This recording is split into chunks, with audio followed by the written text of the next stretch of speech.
সেটা আমাদের ভোট দেওয়ার অধিকার হোক, আমাদের কথা বলার অধিকার। আমরা আইনের শাসন প্রতিষ্ঠা করতে চাই।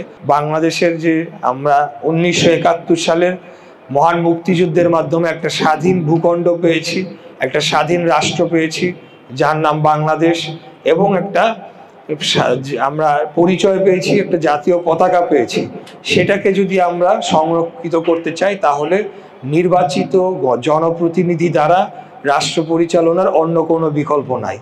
আপনারা সকলেই জানেন যে আমরা বাংলাদেশ জাতীয়তাবাদী দল কোন কোন মূল্যবোধে বিশ্বাস করে। আমি যদি মোটা দাগে বলতে চাই, স্বাধীনতা, বাংলাদেশের স্বাধীনতা, সার্বভৌমত্ব এবং দল, মত, ধর্ম, বর্ণ, গোত্র, পেশা, শ্রেণী সকল কিছু নির্বিশেষে প্রথম পরিচয় আমরা বাংলাদেশি নাগরিক, এবং আমাদের ন্যূনতম বাংলাদেশি নাগরিক হিসেবে সমস্ত কিছু অধিকার রয়েছে। সেটা বিচার পাওয়ার অধিকার হোক, সেটা আমাদের ভোট দেওয়ার অধিকার হোক, আমাদের কথা বলার অধিকার, এবং অন্যান্য যে মৌলিক অধিকারের বিষয়গুলো আমরা কথা বলতে চাচ্ছি।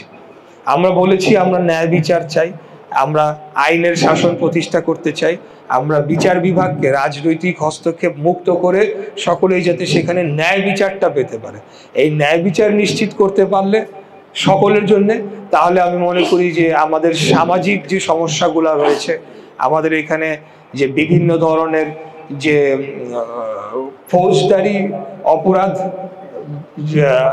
পর্যায়ে পরে যে সকল কর্মকাণ্ড, যেরকম ভয়ভীতি প্রদর্শন, চাঁদাবাজি, মাদক থেকে শুরু করে অন্যান্য যে ধরনের সামাজিক সমস্যাগুলো আমরা ফেস করি, সেগুলোর থেকে আমরা সমাজকে উত্তরণ ঘটিয়ে বাংলাদেশ এবং বিশেষ করে ঢাকার, পুরান ঢাকার এই অঞ্চলকে একটা উন্নত এবং বাসযোগ্য নগরী হিসেবে আমরা গড়ে তুলতে পারবো।